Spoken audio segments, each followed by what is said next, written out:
Hello. Hi, everyone. How's it going? How's your week? Hopefully it's safe, it's happy, it's clear, and it's full of movie going any way that you can see one. I just saw James Bond. I know I'm late to the party. No, you're not. I actually got to see it a couple of weeks after it opened. I finally feel safe enough to go into a movie theater and not feel totally nerve-wracked. So, Yeah, it was really cool to see a wide variety of ages.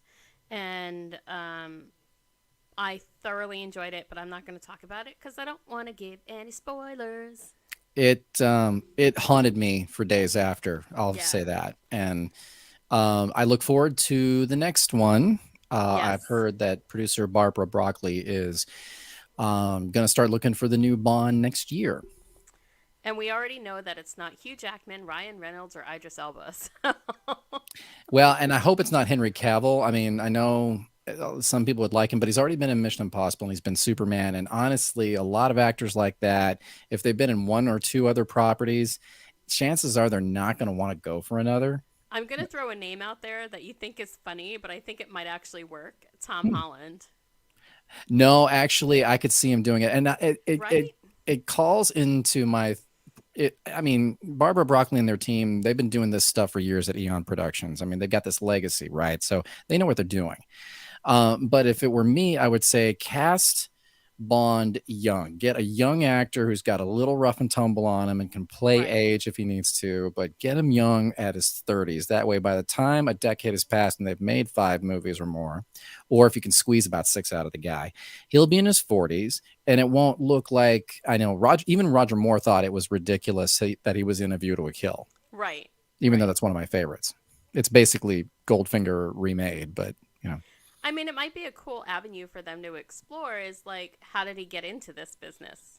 Well, and Was that's there what recruited? well, That'd be and cool. that's basically what they did with this line, the definitive telling of the James Bond core story. I enjoyed it. I enjoyed the arc. I thought um, I saw the. I walked away. I thought the performances were all very good, but I really, really enjoyed the fight choreography. I thought it was clean. It was fresh. It was aligned to their characters. I Yeah. thought it was really cool.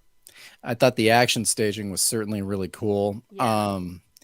But I don't think people should expect the normal commensurate Bond you would normally expect No, as no, it no. is. I mean, you're not going to get that anyway with the Daniel Craig movies. I think about the only one that feels like a normal Bond movie really is Casino Royale, and that's it. Yeah. Yeah. No. But we're not here to talk about James Bond today. I mean, even though we could. No, But we probably should record a streak about at that as a lens on adapting books or characters from books into screenplays. But just like Bond and his vodka martini, shaken not stirred. Okay, so out there on the internet, at least on the Reddit forums for screenwriting, there's some drinking games around this kind of thing. And actual screenwriters probably don't play drinking games; they just probably drink and talk about the craft, assuming they want to, right? But we're outside the industry right now, as per our particular kind of podcast. So we came up with our own screenwriting drinking game. I listed out these bullets and sent it to Denise this week. And Denise, what did you think of you know, these items? I thought that I was going to be drinking a lot. Some screenwriting students will be reading this, and if they're in college studying screenwriting, they'll be like, "Oh God, this is a bender on a weekend." But I asked Denise, I think I asked you, like, isn't this a little lame? And when you hear what some of these are, I I do think it's lame, but I do think it's lame with a point. thank you. So, I, if I we can't laugh at ourselves, who are we going to laugh at? well, and that's exactly the kind of the point. So maybe I should just go right into explaining the rules and see how this works, right? Yes, and Okay. I will get my trickies ready. Okay, here we go. Now, I'm not getting a kickback from Shiner, but I'm pouring a glass of Shiner Toasted Amber Lager. I am finishing up my Autumn Sage. Um, what is this? Probably like a Pinot. And then, because it was just a little bit, I am moving on to my Chateau Saint Michelle Gewürztraminer, which is one of my favorites. And the sweet Oh, Riesling is so good. I love the Chateau Saint Michel Cab Sauv. Oh, yeah. They're an amazing vineyard. Like, their stuff's not expensive. It's, my favorite word of the week, accessible. But it's Right. it's all really good. That's a producer's best word. Yeah. See, apparently, what I may lack in screenwriting, apparently I make up for in taste in beer, I guess. I truthfully, I went to it's like side story. I know we're short on time. Hmm. Um, I was out with my tour, and we went to a barbecue place that was like all like hoo ha on their beer, and I'm like trying to watch what I eat and drink. So I was like, I know this is crazy, but do you have Michelob Ultra? They Hey, looked at me like, oh, no, you didn't, and I was like, yes, I did, and so I had water. well, you were smart for that. Although I will say, Michelob Ultra Draft is actually pretty good. But if you're watching what you're, eating and you're coming out of your non-beer phase, um, Michelob Ultra is almost like giving water to a thirsty person in a desert. I like it. You know what? I do too. I have varied tastes in beer. Like they can't all be Chimay, and I love that beer. I love Belgian beer. I've become a bit of a beer snob. But let's talk less about the refined palate and more about what we have to do with it. Yes, Okay, so here are the rules. And what I was thinking is we'll just take turns back and forth reading you some of these got it. bullets, and how we go. All right, the rules are basically this: it's like any other drinking game, you drink according to prescribed situations. However, if you haven't broken into the industry yet, like us, you're not repped, you're not produced, you must drink something that isn't expensive. All you pro types can drink top shelf if you like and pay for everybody else's tab, depending upon where you're listening to this. Now, the prescribed situations that we have here are built not on cliches found in scripts, which should later give way to the script reader's drinking game, but more of a chance to drink against the multiple levels of bullshit. Bullshit of the self, bullshit of the script, and bullshit of the business. More importantly, in the rules here, don't get so shit faced you can't return to reality. We're not inciting the next generation of Hemingways here. Oh So, darn, I should probably leave then. So the objective is the person who is the least sober is not the winner, nor the person the most drunk.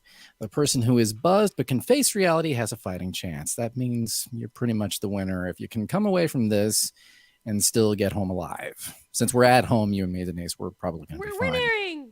right? Yay, we're winning! Tiger blood. Can't believe I just said that. So I'm going to actually show this on screen. I think I can.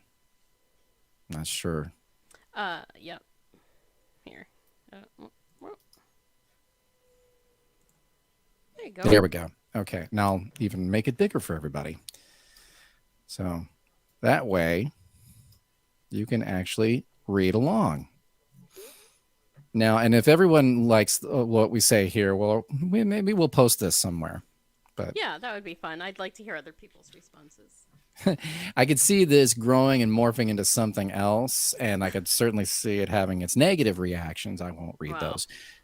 But so I'm a big believer in ladies first. So here we go. Denise, take the first bullet away. This is under the bullshit of the self. If you've ever done any of these, just follow the instructions if you're playing along. If the blank page scares you, take one small sip for man, one giant leap for laziness.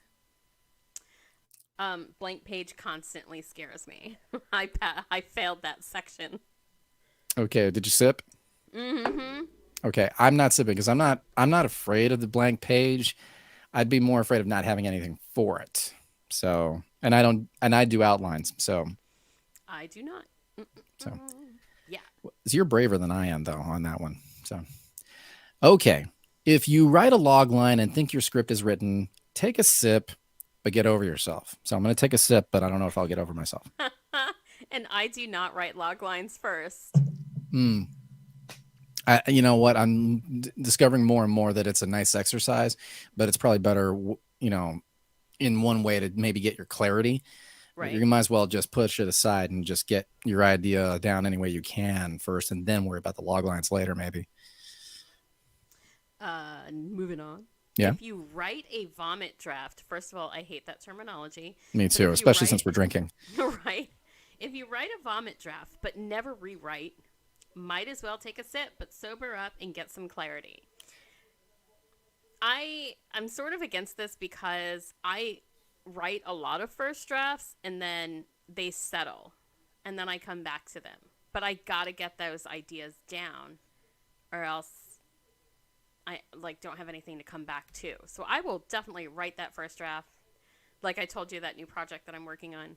Yeah. Um, so I'm gonna write that first draft, and it's gonna sit there for probably a couple of weeks until I come back to it, and then I'll explore it some more.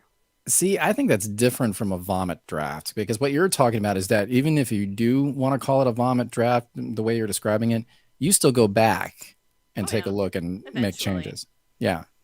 I found something in my move. I found an old notebook that I wrote when I was like 11, 12 years old. And I was like, man, I was prophetic back then. That was awesome. I was so Nice. smart and intelligent and well versed. And I was like, what happened to me? Wow. Well, life happens to everybody, but I think you probably improved. Um, I think my vocabulary was bigger back then. See, I blame that entirely on social media and cell phones. Yeah, I blame it on Absolutely. technology. I'm not against either. I just think that's what's happened to us. So, but okay, so I didn't I sip. I did not sit. Okay, so I think we're okay. All right. If you have your significant other slash partner read your first draft for feedback, but expect a glowing review and nothing to change, no feedback, take a shot or take a sip. You're already delusional. Alcohol won't help. I'm delusional in thinking that I will have a partner to read my scripts one day.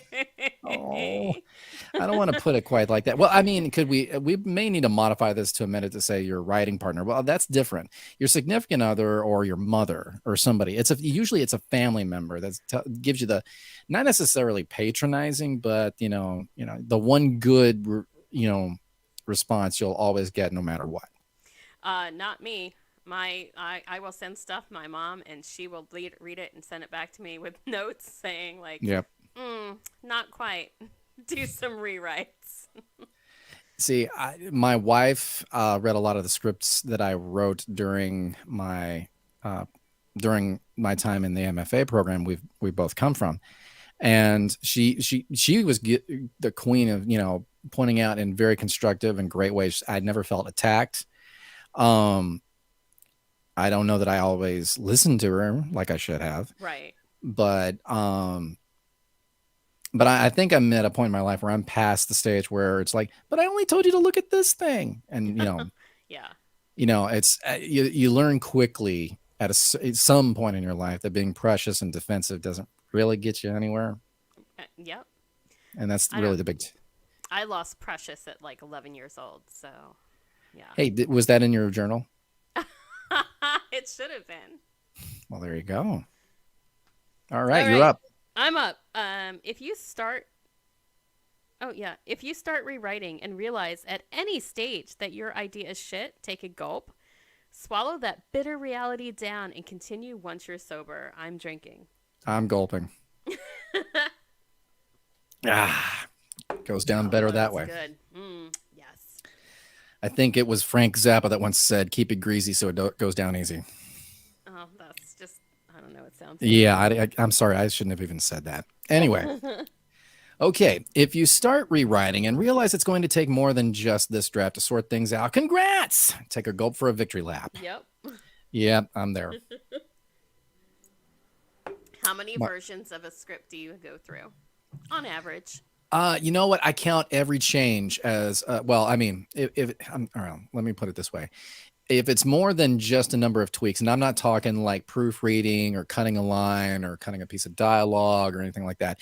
If there's any lift Mm, in any act, if it's more than like two, significant changes, and I probably should define what those might be, but then I call it a different draft. I think as you go through and make changes, you're drafting all the time.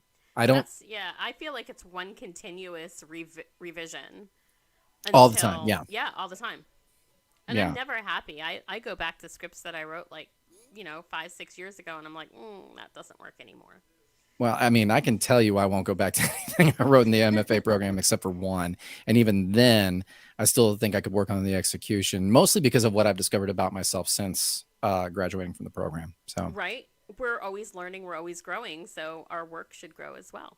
well, that's the theory. I mean, honestly, it's better. Something I learned along the way. I'm really great at coming up with plots and some characters that fit in those plots, but it's really easier to start from characters, is what I've learned recently. So, I mean, you would think I would have figured that out in my MFA program, but And it's that's like, where we differ. It would be so interesting if we just compared our writing styles like on a blackboard, cuz like I don't go character first. I go inciting incident, and then I go from there and build everything around it.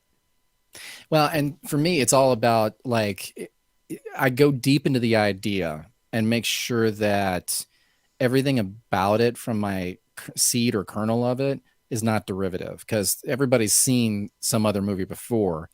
If it's not, if I can't make it distinctive in some way, then there's no point in moving forward because people True. have seen that movie, Yeah. or at least that's the idea. But that's also a big crutch that keeps you from writing if you're not careful. So if they've seen it before, then how do you make it distinctive? I What's mean, your cuz spin on it? there's nothing out there that we've seen before. Hmm. Hmm. Is that your sarcasm working or? That was my sarcasm. Yeah, I'd give you a Okay. 10, but your tongue was slightly arched on the dismount. Aw. I'll get it. I'll Sorry. get it. I'll get it right on the next one. Okay. Keep me in the Okay. game, coach. Um, I think it's it yours next. is it me? Okay. Yeah. If you start rewriting and rush through it because you have a deadline with someone, breathing down your neck. then, sorry, I'm trying to, but I'm laughing and the page is moving. Um, I never said I was a voiceover talent. I mean, come on. How much have you had to drink? I started before we started. Oh my God. Um, breathing down your neck to finish. That isn't you and has a ridiculously toxic disposition. Finish the work, then down a pint. I think I've already done it, but Yeah, um, you may have, but I haven't had that situation yet. It's not like the story I heard about Gene L. Coon, the producer on Star Trek, who literally stood on Gene Roddenberry's desk demanding, like, you write until you finish that episode and turn it in. I That was going through our Twitter today, this morning, and one of our followers posted a story about getting the Halo script into the studios, and he showed up in like full Halo gear. And there's a picture of him sitting in like the little couch outside the office, and it was just hilarious. And I was like, that's something I would do. But how does that relate to what we just talked about? It doesn't. we were just we were just talking about getting your script done, and I was like, well, I mean, that's getting your script sold, you know. I guess, yeah. I mean, if you show up So, as Master Chief, with a script, I think they'd be more worried about what kind of firearm you brought along with you. It's like, buy my script or die. yeah, and then some. No, I'm not going to go into it. But anyway, it's funny that you knew who that was. So, and I Well, didn't. I just know Halo from my nephew. I played Halo years ago, so I get Nerd. it. It's and you're not. Come on. Not for games. I mean, my last gaming thing was a Texas Instrument with a voice synthesizer attached to the side, and we played Hunt the Wampus and Leisure Suit Larry. Okay, deep cut nerd and mad respect. Just saying, I Yeah, respect that. yeah. Okay, next up. Your turn. This one's for screenwriting students. If your professor can't stomach your attitude because you won't change a letter of your script, don't give up screenwriting, but do 2 shots after class and be prepared for a double headache from the alcohol and facing reality. We don't You have go. shots here. No, we don't have shots, but I was told so many times, like in our programs, not only the one you and I were in, but other programs as well, that I needed to find my voice. And I was like, I'm writing about females during the Civil War. I mean, like I didn't get it. I didn't get it until um, After graduation, I think I found my voice. So, yeah. Well, how do you define voice? I think your voice is your unique style. Like the spin that you put on, whether it's how you write you know, your descriptions, or how do you write your character traits, or favorite word usage, or like your patter, like the patter and syncopation of and rhythm of your dialogue. I think those are all things that make up your unique voice. That makes reading your script different from reading anybody. And I don't think it has to do with story, but it's just how you do your craft. I think is your voice. Yeah. Yeah, and that takes more time, I think, to develop, even if you've been in an MFA program. I mean, Yeah. um, or even if you've studied screenwriting for years, eventually along the way, that's part of what I think I meant earlier by being distinctive. Yeah, Yeah. just Yeah. giving it your spin. Shane Black is the first like name I can think of a screenwriter where you go to a script, you read it, you know who wrote it. It's very Yeah. clear. I would think Tarantino is like that as well. Oh yeah. I mean, any guy that can put action description that says, "Oh wow, good golly, rockabilly," Yeah. in one of the action descriptions, Yep. that's very clear. At some point, though, your voice needs to be less about how the page is written and more the story you're telling. Because, like Eric Roth, an Eric Roth script because his is always about something about the spirituality of life without really being there, because that's just the way he constructs the scenes and how they flow. Forrest Gump's a great example. Right. So, all right, I think this next one's you. This is me. If you've written a script, take a drink. No. If you've written a script, done the work, and submitted to a contest and made quarterfinals, take a shot. I've Okay. never made it.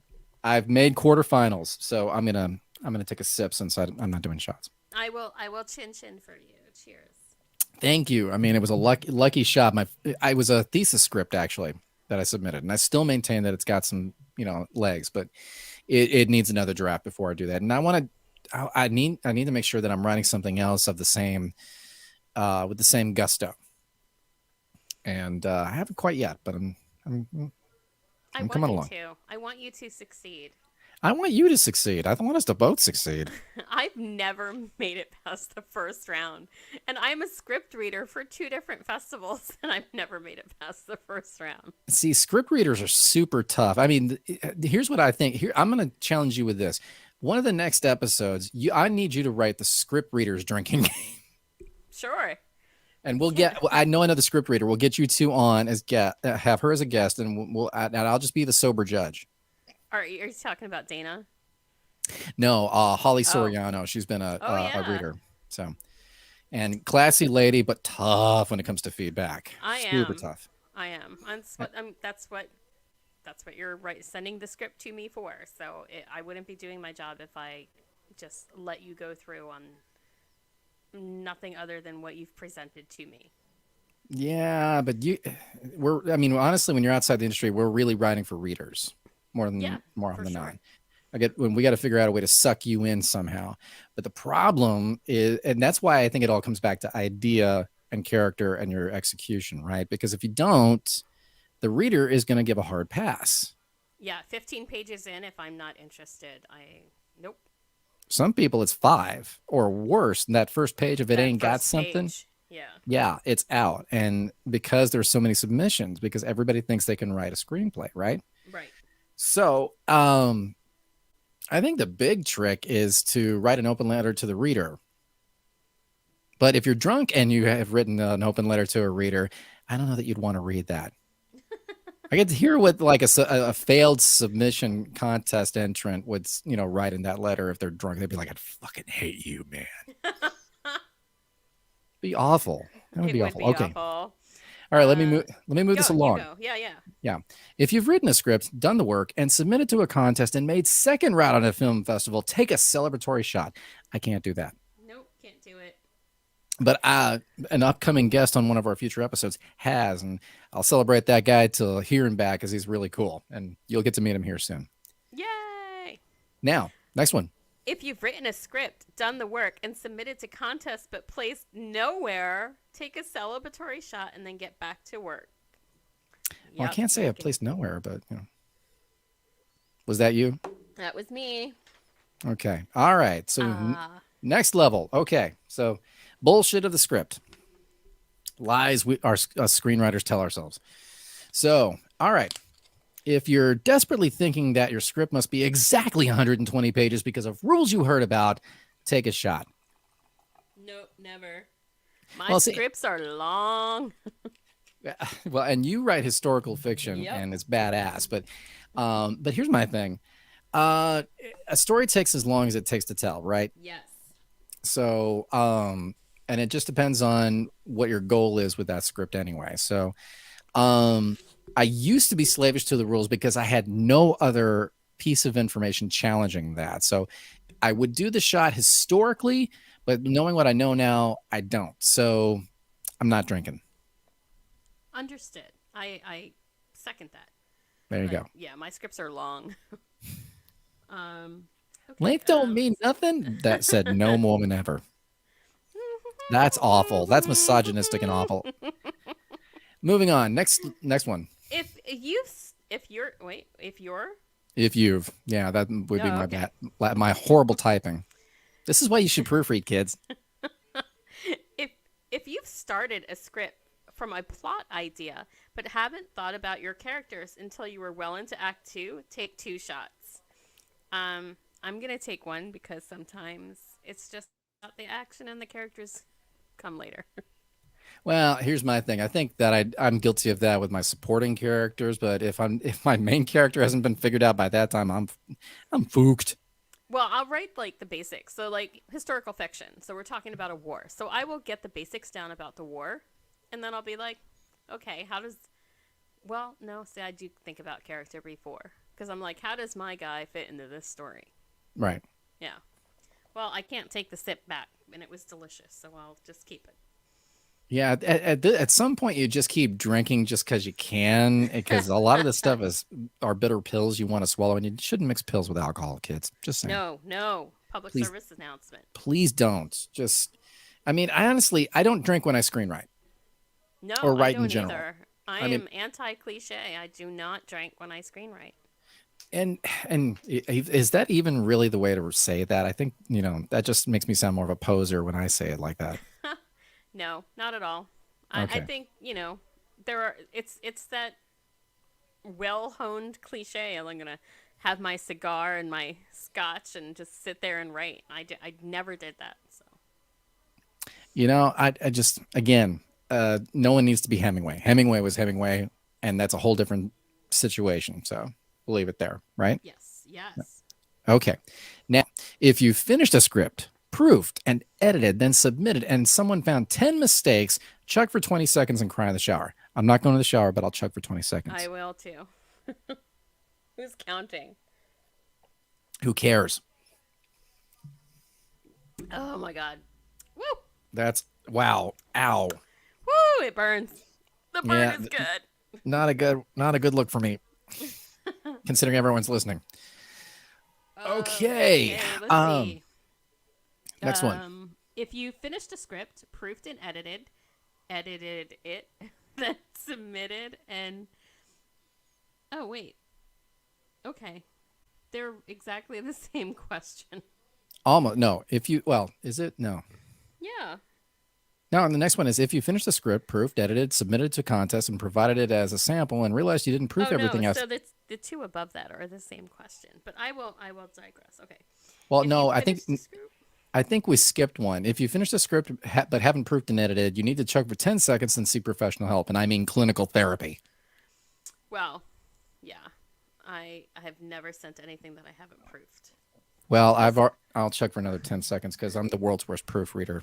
I am a bad proofreader, but that's why they make programs that do that for you. And my degree is in screenwriting and English, not spelling. So Grammarly, y'all. grammar, y'all, it's a bitch. Well, Um, Grammarly, they owe me a kickback for even mentioning them here, but yeah, that's Shiner and true. Grammarly, magic combination. Okay, I'm gonna just pick on one while you're drinking. So, Let's see. If you write a scene and your dialogue reads like a transcript from a Steven Seagal movie, take a shot and then think about chugging more later. When you sober up, you really need to think more about execution.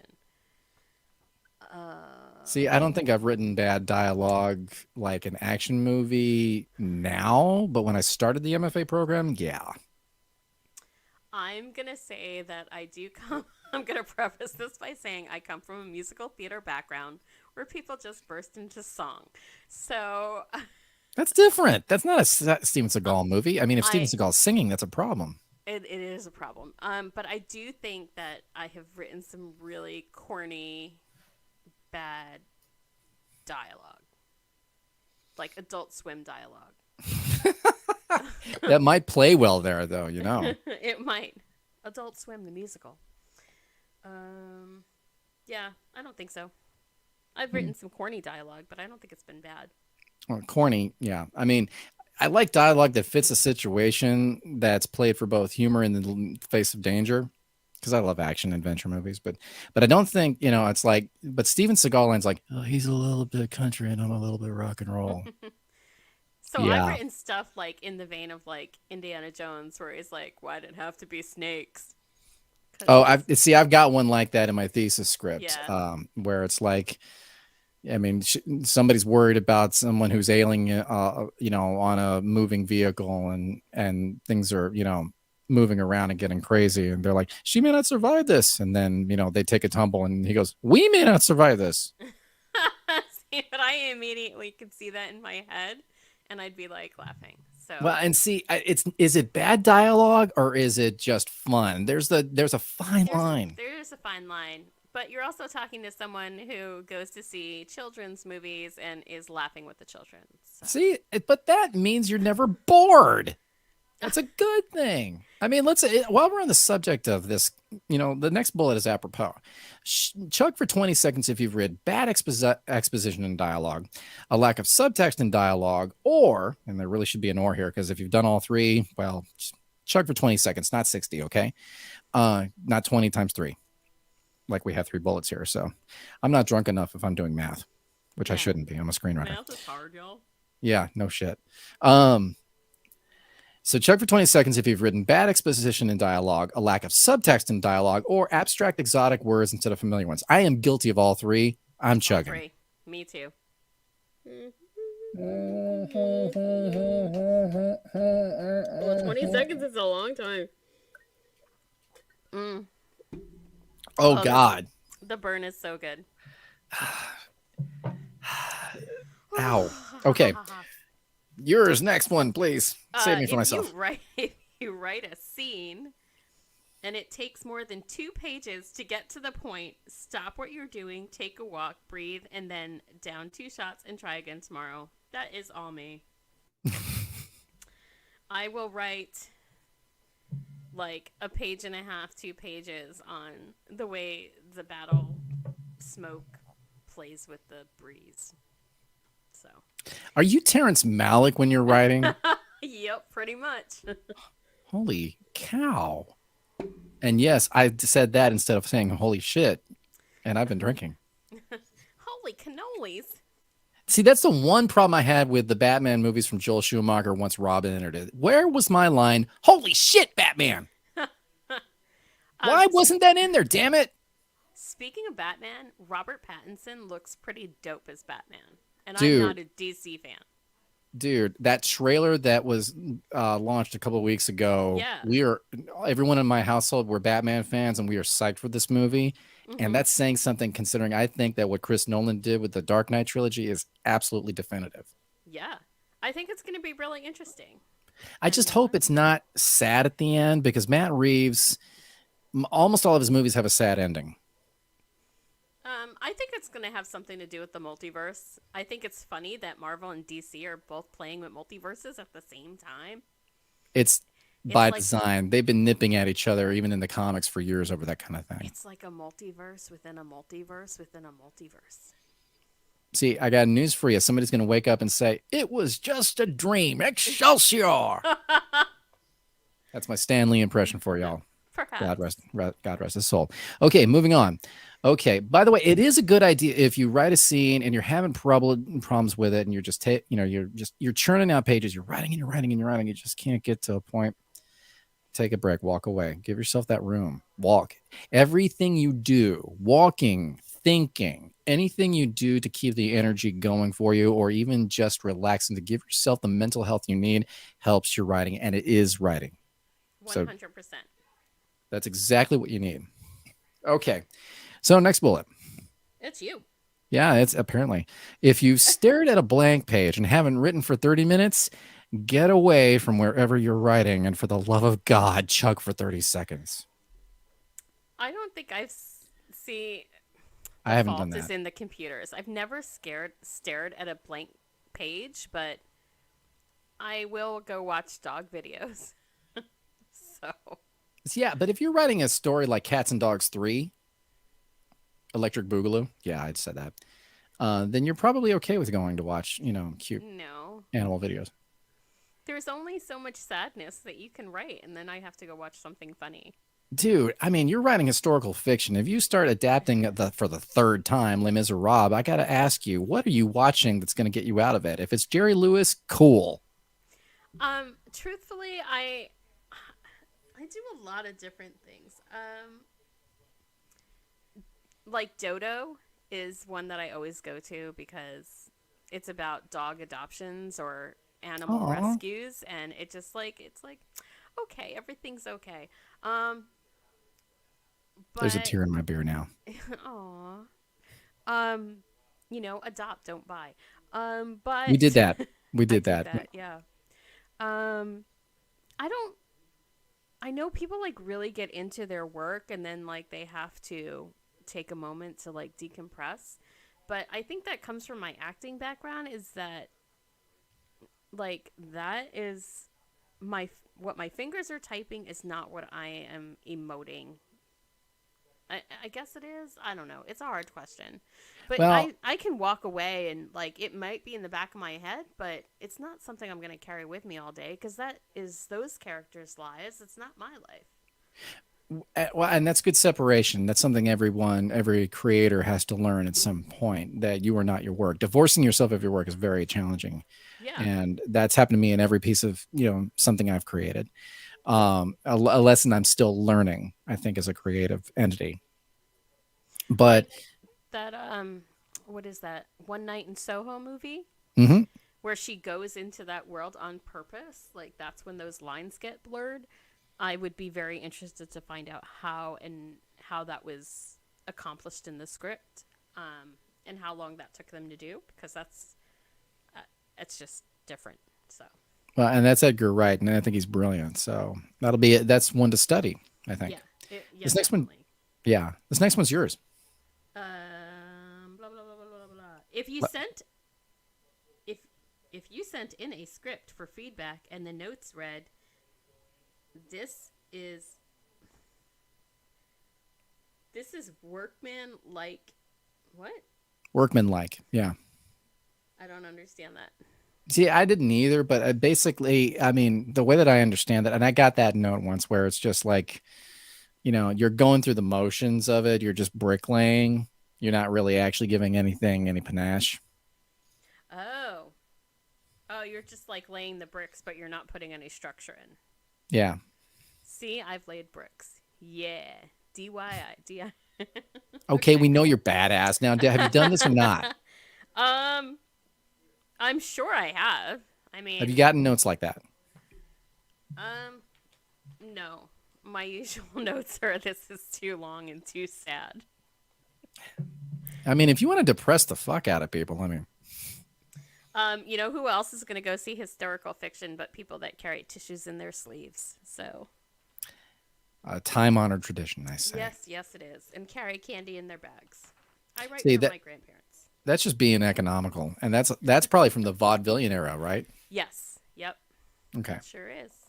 All right. If you send in a script for feedback and the notes read, characters aren't realistic, dialogue is on the nose, take 2 shots. That is what my last festival submission said word for word. I took a sip because it's happened to me during the MFA program. Mm. Dialogue on the nose. Well, I never got the dialogue on the nose, but the characters aren't realistic. I did get. I mean, I'm like, it's dialogue a on the movie. nose, How the hell is it supposed to be realistic? right? But like dialogue on the nose, like, isn't that the point? No, I mean, honestly, it's kind of like you want. I mean, Dune is a great example, and I don't mean the new movie, which is really good. Um, the 1984 movie by David Lynch. You want to find a good example of on the nose dialogue? That's one.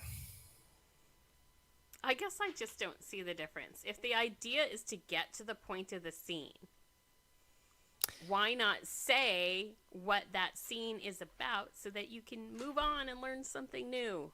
Well, true, but if you're dialogue happy on trying to get that accomplished, you got to wonder. I mean, because film is a visual medium. I mean, if you can, it's like the person's describing something while in the room. I mean, I guess it depends on the scene, but the trick is like, you know, it's kind of like somebody says what's happening on screen, and then you see it happening, like it's coming through, and then something comes through. That's on the nose. Like Star I Trek: The Motion guess. Picture is one of my favorite movies, but it has tons of on the nose dialogue. Like, I just watched Cherry with Tom Holland, who was brilliant in it. And it Yeah. was very interesting because it was like in 4 chapters and it was very cool. And the art direction was beautiful. Um, but, he's sitting there crying and he's like, I can't talk to you right now. And I was like, we see that. I didn't need you to tell me that. But. So I don't know. I just don't get it. I don't get it. I'm learning. Oh, and again, it's like if you haven't had that feedback in your own scripts, count yourself lucky. For sure. Because it is like my daily torment of my writing is dialogue.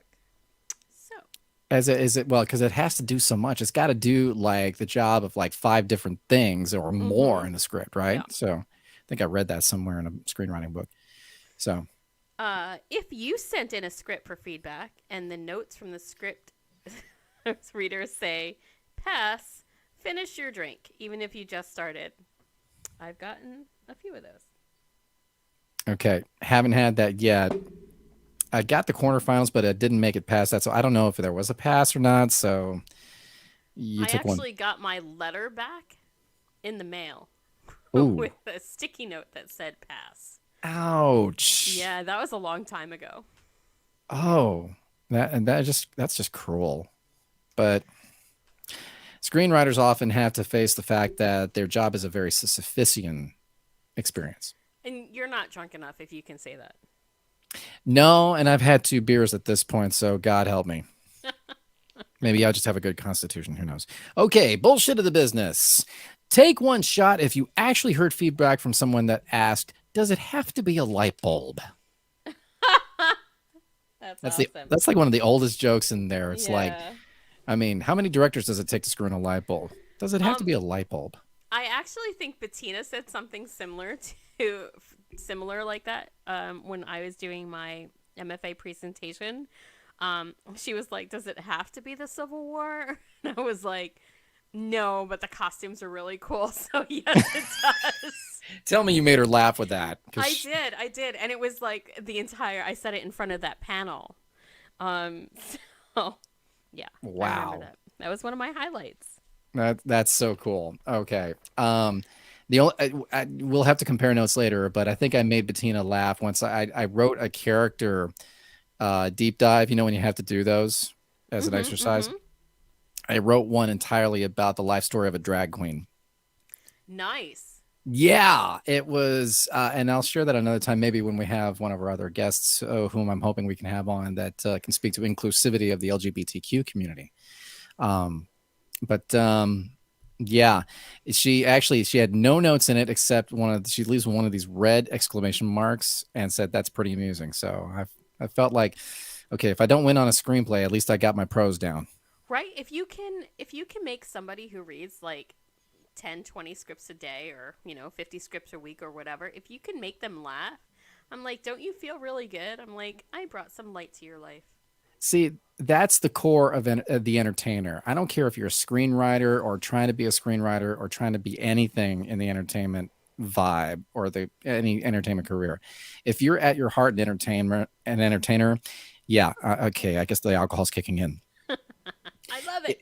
If you can make somebody laugh even a little and it just makes you feel good just because you did that, I mean, it's like the Santa Claus effect, right? Because Yeah. the whole point is the generosity of the situation. You're not worried about getting famous or getting paid.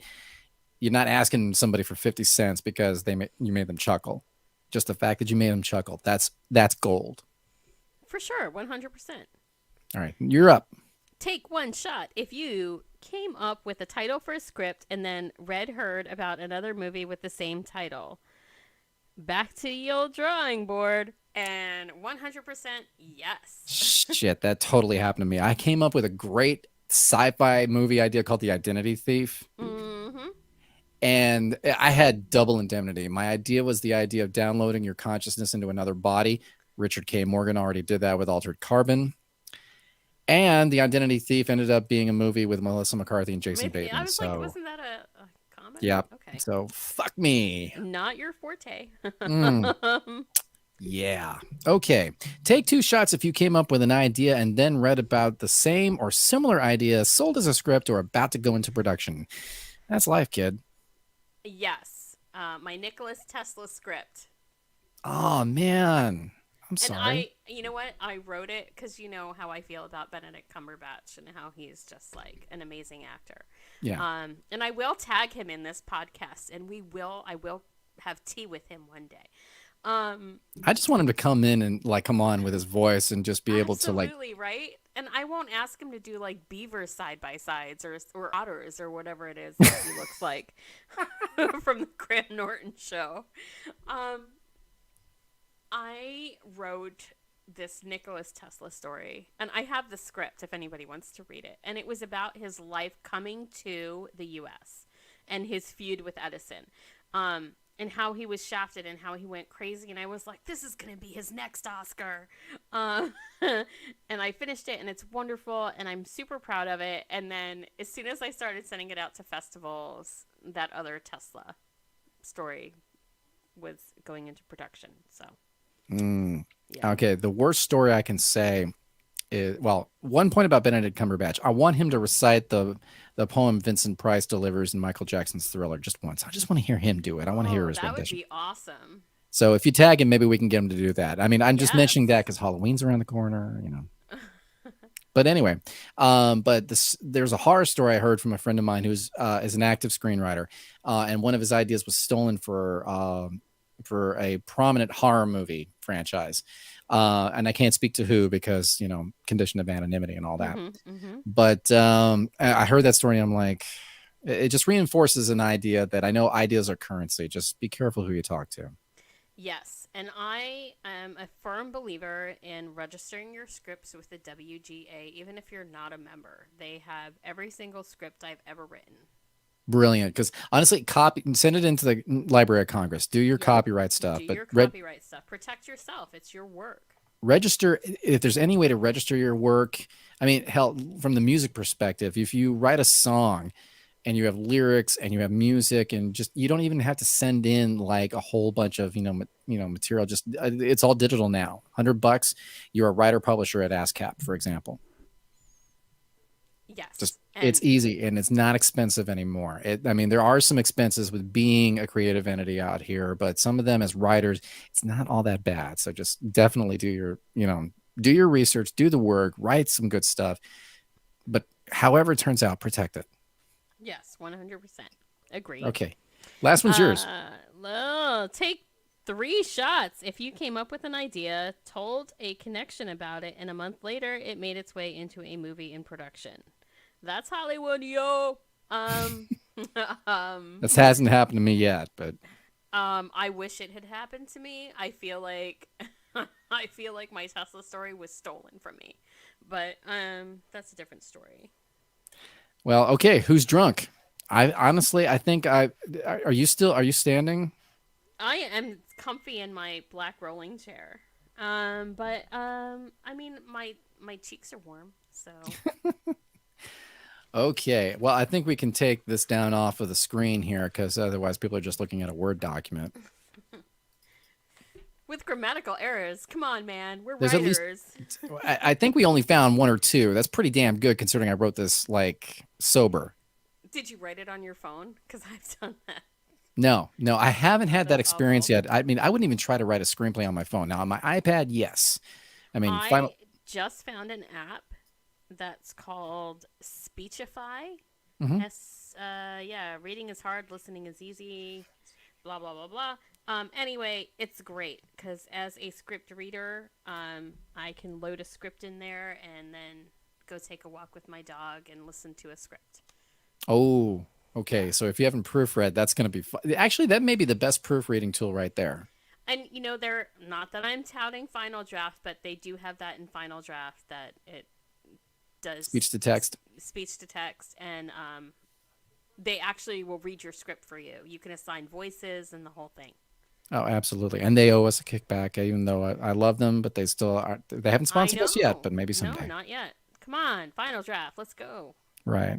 Well, I think we've successfully proven that the Screenwriters Drinking Game has legs and it might be able to grow into something out there. And so, all you guys listening, if you're writers, you're going to take it, you're going to make it your own. You're probably going to think, I can do better than that. Well, that's why we're all screenwriters because we saw a movie and we said, I can do better than that.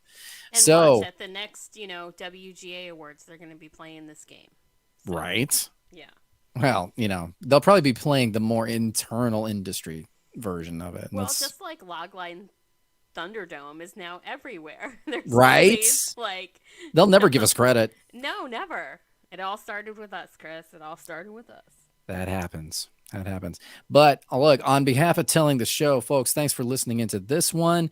We're a little buzzed, so we hope you have as well. But if you got ideas and you want to share them with us and you want us to share it on the show, send them to us. We're on Facebook.com/Telling the Show. On Twitter, we're at Telling the Show. On LinkedIn, we're at Telling the Show. On Instagram, at Telling the Show. Or you can old-fashioned, old school, so much fun. Email us at tellingtheshow@gmail.com. Ditto. I don't know what you said at all. I don't know what else to say. I But we sorry I do stole your thunder have on that. no, dude, you're cool. I mean, we have some incredible guests coming up, and we've had a lot of new followers on our social media in the past couple of weeks. So, if you love us or hate us, tell your friends. Please, Yeah. please. Well, they hate us. I'm not so sure I want to read, but I mean, everybody that has responded so far has had nothing but encouraging words. So, we are a weird family. So, just keep it up. And we why love to not? hear everything that everybody has to say. Yeah. Keep writing weird, yo. That's an awful way to end it, but Yeah. that's how we're gonna do it. Well, okay, great. We'll see you next time. All right, guys, have a great week.